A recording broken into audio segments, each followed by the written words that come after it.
राधे राधे सभी भक्तों को आप सभी का मेरे श्रीजी व्लॉग्स यूट्यूब चैनल में स्वागत है। अपनी पिछली वीडियो में हमने चर्चा की थी कि चैत्र नवरात्रि का क्या महत्व है, माता किस वाहन में विराजमान होकर आने वाली हैं, इसका शुभ मुहूर्त क्या है, किन दुर्लभ संयोगों में यह नवरात्रि हमें प्राप्त हो रही है तथा कितने प्रकार से हम नवरात्रि का व्रत रख सकते हैं। आज हम चर्चा करेंगे कि नवरात्रि के व्रत को करने के लिए हमें किन नियमों का पालन करना चाहिए, किन बातों का ध्यान रखना चाहिए, इसके लिए हमें क्या करना चाहिए, क्या नहीं करना चाहिए, किन गलतियों को करने से हमें बचना चाहिए तथा इसकी पूजा विधि क्या है। तो चलिए शुरू करते हैं। देखिए, नवरात्रि में व्रत और उपवास को नियमों से ही करना चाहिए। व्रत नियमों का पालन करना ज़रूरी होता है। इन 9 दिनों में उपवास में कई लोग खिचड़ी, फलाहार आदि उपवास की चीज़ें खाते हैं। इसके अलावा व्रत के कुछ नियम हैं, तो चलिए इसकी चर्चा शुरू करते हैं। सबसे पहले हमें सुबह जल्दी उठकर ब्रह्म मुहूर्त में ही ईश्वर की आराधना आरंभ कर देनी चाहिए। धार्मिक मान्यताओं के अनुसार ब्रह्म मुहूर्त की पूजा अवश्य फलदायी होती है। इस समय मन भी पूरी तरह से आराधना में लीन हो जाता है। कहा जाता है कि इस समय सिद्ध पुरुषों और संतों की आत्माएं सूक्ष्म जगत में विचरण करती हैं, उनका भी आशीर्वाद हमें प्राप्त होता है। इसलिए हमें सुबह सबसे पहले ब्रह्म मुहूर्त में उठकर अपने दैनिक कार्यों से निवृत्त हो जाना चाहिए तथा भगवान के समक्ष आकर इस व्रत का हमें सबसे पहले संकल्प लेना है। चैत्र नवरात्रि के प्रथम दिन यानी चैत्र शुक्ल पक्ष प्रतिपदा को कलश स्थापना या घट स्थापना करना चाहिए। कलश स्थापना के साथ हम माँ दुर्गा का आवाहन करते हैं ताकि माँ दुर्गा हमारे घर पधारे और 9 दिनों तक हम उनकी विधि विधान से पूजा कर सकें। नवरात्रि का व्रत रखने वाले व्यक्ति को काम वासना, लोभ, मोह, क्रोध, द्वेष आदि जैसे दुर्गुणों से दूर रहकर ब्रह्मचर्य का पालन करना चाहिए। जो लोग पान, तंबाकू, बीड़ी, सिगरेट आदि का सेवन करते हैं, वे लोग नवरात्रि में इससे परहेज करें। नवरात्रि के समय बाल, दाढ़ी, नाखून आदि को काटने से बचना चाहिए। नवरात्रि के व्रत में तथा पूजा पाठ के दौरान लहसुन, प्याज, मांस, मदिरा, अंडे आदि का सेवन नहीं करना चाहिए। ये सभी तामसिक पदार्थ माने गए हैं तथा शरीर में जड़ता लाते हैं। इनमें मन की चंचलता बढ़ती है और वह भोग विलास की ओर भागता है। इसी प्रकार मांस, मदिरा तथा अंडों के सेवन से भी व्यक्ति के पुण्य का क्षय हो जाता है और सभी पुण्य नष्ट हो जाते हैं। नवरात्रि का व्रत करने वाले व्यक्ति को दूसरों के बारे में बुरा नहीं सोचना चाहिए और ना ही कोई गलत कार्य करना चाहिए। जब आप मन, कर्म और वचन से शुद्ध होंगे तो सकारात्मकता का प्रभाव बढ़ेगा और व्रत सफल होगा। कि इन 9 दिनों में व्यक्ति को झूठ नहीं बोलना चाहिए और क्रोध भी नहीं करना चाहिए। इन 9 दिनों में किसी भी प्रकार से किसी महिला या कन्या का अपमान नहीं करना चाहिए, क्योंकि कन्या दुर्गा स्वरूप, शक्ति स्वरूपा है। इसलिए कन्या का और किसी भी महिला का अपमान हमें नहीं करना चाहिए। व्रत में यात्रा, सहवास, वार्ता, भोजन, गाली बकना आदि त्याग कर नियम पूर्वक व्रत रखना चाहिए, तो ही उसका फल मिलता है। अधिकतर लोग 2 समय खूब फरियाली खाकर उपवास करते हैं। ऐसा करने से व्रत का फल नहीं मिलता। उपवास को उपवास के तरीके से ही करना चाहिए। नवरात्रि के दौरान जो हमने प्रकार बताए हैं कि किस प्रकार से आप नवरात्रि का व्रत कर सकते हैं, उन प्रकारों के हिसाब से आपको व्रत रखना चाहिए। साथ ही नवरात्रि के दौरान रसोपवास, फलोपवास, दुग्धोपवास, लघु उपवास, अधोपवास और पूर्णोपवास किया जाता है। यानी कि किसी भी फल के रस का पान करके, फलों का पान करके, दूध पीकर, इस प्रकार से आपको अपना व्रत पूर्ण करना चाहिए। जिसकी जैसी क्षमता हो वह उस प्रकार से उपवास रख सकता है। यदि आपको किसी भी प्रकार की शारीरिक समस्या है तब आप अपने शारीरिक क्षमता के अनुसार व्रत कर सकते हैं। जिसकी शारीरिक स्थिति ठीक न हो, व्रत करने से उत्तेजना बढ़े और व्रत रखने पर व्रत भंग होने की संभावना हो, उसे व्रत नहीं करना चाहिए। रजस्वला स्त्री को भी व्रत नहीं रखना चाहिए। यदि कहीं पर ज़रूरी यात्रा करनी हो तब भी व्रत रखना ज़रूरी नहीं है।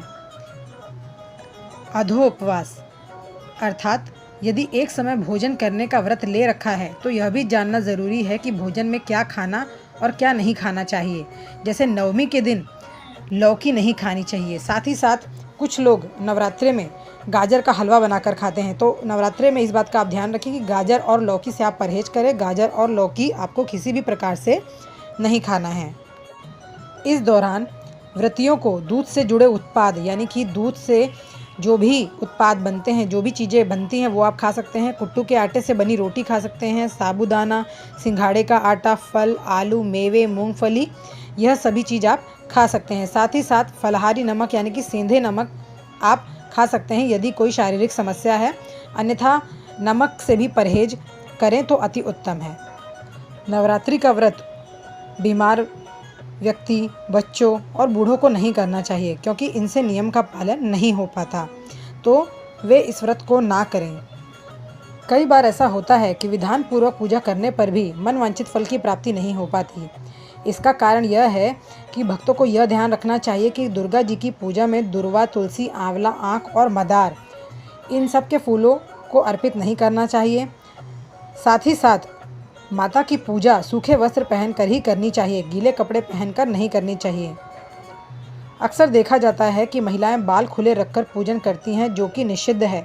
विशेषकर दुर्गा पूजा या नवरात्र में हवन पूजन और जप आदि के समय बाल खुले नहीं रखना चाहिए। इससे आपको दोष लगता है और आपको अपनी पूजा का संपूर्ण फल प्राप्त नहीं होता।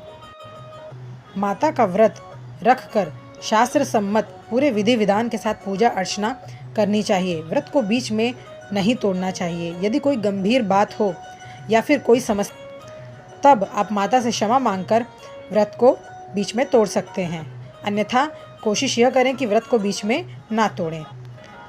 व्रत में व्यक्ति को बार बार जल पीने से बचना चाहिए। कई लोगों की आदत होती है कि सारा दिन कुछ न कुछ खाते रहेंगे, यह कहकर कि यह फरियाली है, और सारा दिन पानी पीते रहेंगे, फिर वह व्रत नहीं कहलाता है। तो इसलिए बार बार पानी पीने या कुछ खाने से आप परहेज करें। व्रत करने वाले को चाहिए कि वह पलंग के बजाय ज़मीन पर सोए। अगर आप ज़मीन पर नहीं सो सकते हैं तो लकड़ी के तख्त पर सो सकते हैं। नवरात्र का व्रत करने वाले को सोने के लिए अधिक गुदगुदे गद्दे का प्रयोग करने से बचना चाहिए। माँ दुर्गा की पूजा करने के बाद व्यक्ति को अपने इष्ट देव का ध्यान अवश्य करना चाहिए। साथ ही साथ अपने कुल देवी और कुल देवता का भी पूजन करना चाहिए। चलिए अब बात कर लेते हैं पूजा विधि की कि किस प्रकार से हमें जो है माता का पूजन करना है। इसमें हमें इस बात का विशेष रूप से ध्यान रखना है कि किन चीज़ों को करना जो है वो अत्यंत आवश्यक है, जिससे कि हमें संपूर्ण फल की प्राप्ति होती है। तो चलिए देखिए, सबसे पहले नवरात्रि के दिन यानी कि प्रतिपदा के दिन, पहले दिन जो है नवरात्रि के, आपको ब्रह्म मुहूर्त में उठकर स्नान करके अपने दैनिक कार्य से निवृत्त होना है। तत्पश्चात आप नवरात्रि के पहले दिन घर के मुख्य द्वार के दोनों तरफ स्वास्तिक बनाएंगे और दरवाजे पर आम के पत्ते का तोरण लगाएंगे, क्योंकि माता इस दिन भक्तों के घर में आती हैं। माना जाता है कि ऐसा करने से माँ लक्ष्मी भी प्रसन्न होती हैं और आपके घर में निवास करती हैं। इसके बाद आप अपने मंदिर में आएँ। जितने भी दिन का आप व्रत रखना चाहते हैं या फिर जिस भी प्रकार का आप व्रत रखना चाहते हैं, उस व्रत का आप संकल्प लें। संकल्प लेने के पश्चात आप एक चौकी बिछाएं। चौकी के ऊपर आप एक लाल रंग का जो है वस्त्र बिछा सकते हैं। वस्त्र के ऊपर सबसे पहले जो है आपको माता को आसन देना है। चाहे आप फूलों से, चावल से जो है माता को आसन दे सकते हैं। और वहाँ पर आप, यदि आपके पास माता का चित्रपट है तो आप चित्रपट स्थापित करें, मूर्ति है तो मूर्ति स्थापित करें, या फिर आप देखिए, कहते हैं पार्थिव पूजन का विशेष महत्व होता है, तो आप माता पार्वती यानी कि दुर्गा माता, लक्ष्मी और सरस्वती, इन तीन की पिंडी के रूप में आप जो है मूर्ति स्थापित कर सकते हैं और उनका पूजन आप दुर्गा, लक्ष्मी और सरस्वती के रूप में कर सकते हैं। तो इस प्रकार से आप माता को विराजमान करेंगे। चैत्र नवरात्रि के 9 दिनों तक माता यानी देवी दुर्गा के अलग अलग स्वरूपों की पूजा की जाती है। चैत्र नवरात्रि के पहले दिन कलश स्थापना या हम कह सकते हैं घट स्थापना को विशेष महत्व बताया गया है। यह अत्यधिक शुभ माना जाता है। कलश स्थापना के लिए हमें 5 पंच पल्लव यानी कि आम के पत्ते या अशोक के पत्ते आप ले सकते हैं या पान का पत्ता आप ले सकते हैं। इस प्रकार से आपको कलश जो है बनाना है। कलश किस प्रकार से बनाना है, कलश की स्थापना किस दिशा में करनी है, उसमें हमें क्या डालना है, इसके लिए मैं एक अलग से सेपरेट वीडियो बनाऊंगी। सबसे पहले जान लेते हैं कि मुख्य रूप से चौकी जो आप बिछाते हैं इसमें किन किन चीज़ों की विशेष रूप से आवश्यकता है। तो सबसे पहले जो है आप कलश की स्थापना जो है अष्टदल कमल के ऊपर करेंगे। अष्टदल कमल आपको चावल से बनाना है, जो कि रंगे हुए होने चाहिए, चाहे आप उसे पीले रंग में रंग दें या फिर लाल रंग में रंग दें। इसके पश्चात आप माता को आसन देकर माता की स्थापना करेंगे।